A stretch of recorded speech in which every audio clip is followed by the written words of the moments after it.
Bitcoin getting a boost here this morning, hovering above that $100,000 mark once again. So is now the time for investors to buy? Let's talk about the big drivers behind the recent rally that we've seen in Bitcoin and talk about how high it could go. We want to bring in Johann Kerbrat. He is Robinhood's crypto GM and vice president. It's great to have you back here on Yahoo Finance. So here we are this morning. You've got Bitcoin back above 100,000. What does this tell you just about the longevity maybe of that move to the upside that we could see for crypto?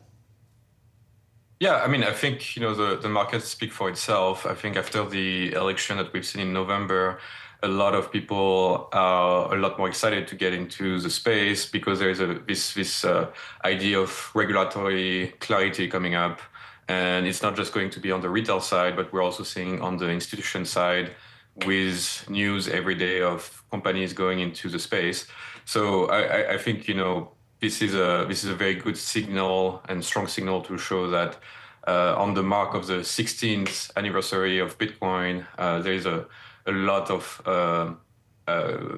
capacity for the price to move and for the assets to be used in a lot of different ways. Yeah, speaking on price, Johann, when you see a strong signal such as this, what does that lead you to believe in terms of how high Bitcoin could run or cryptocurrency could run thereafter? Well, I think what really tells us at this point is this is very early. We are starting to see institutions coming in just this past year, with the first ETF coming in the first half of 2024. And we are still seeing a lot of institutions not using cryptocurrencies for a lot of things. We're starting to see stablecoin being used more and more for settlements, for movements of fiat, but in a tokenized form.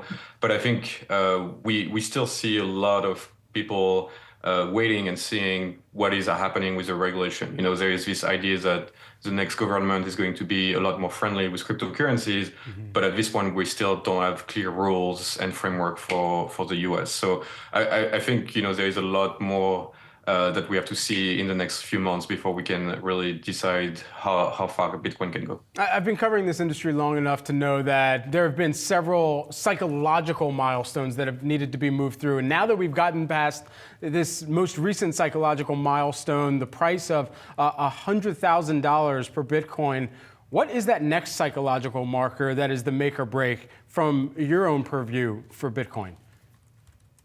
I think for us, what we at Robinhood really focus on is giving the right tools for our investor to invest in the assets and to look at it. One new tool that we launched in December was a tool called Robinhood Legend, which is a more advanced desktop and web platform for people to be able to invest in cryptocurrencies and multiple other assets on the platform. Bitcoin itself is part of this platform now, and we're seeing a lot of people being able to use it to understand a bit more the price evolution. You can actually implement technical strategy on it and technical analysis and see how far it can go. And I think people can use that and decide their own milestones. Because for everyone, every investor is different. Every investor has different strategies, and so we focus on giving them the tool for that. There's been some talk, or maybe some questions about whether or not we could be starting to see signs of a bubble, just how far and how fast Bitcoin has come. Any worry about that? And I guess what are you seeing just from the retail investor side of the story? Well, I think Bitcoin has been famous to be cyclical. Like every 4 years, we've seen different variation. We also have what we call the halving moment, where the way the Bitcoin framework works is a bit different every 4 years.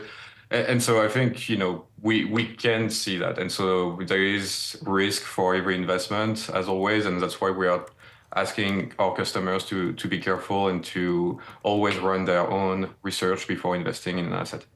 Johann, I remember when Robinhood was going public, it was talking within its S1, it was talking very publicly about how important crypto is to the platform in its growth.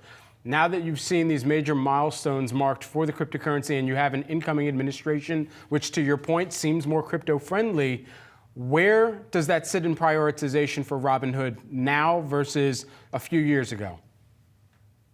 Well, I think actually Robinhood was always very excited about cryptocurrency. If you think about when we launched cryptocurrency was in the winter of 2018, which was really the bottom, like the last bottom of the last bull cycle. And at the time, a lot of people were saying that Bitcoin and cryptocurrencies were kind of like dead assets. And, at the time, Robinhood still decided to launch cryptocurrency because they felt like this was an important asset to offer for a portfolio for our customers. And since then, we've been improving the system and all the features that we offer. We added more assets, we added more features, and we are going to keep developing on it.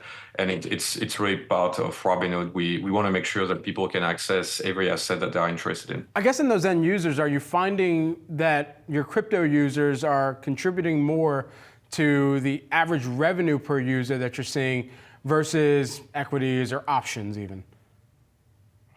It will really depend of the time of the year and how the market is, and is it more of a crypto market, is it more of an equity market, or is it even something else?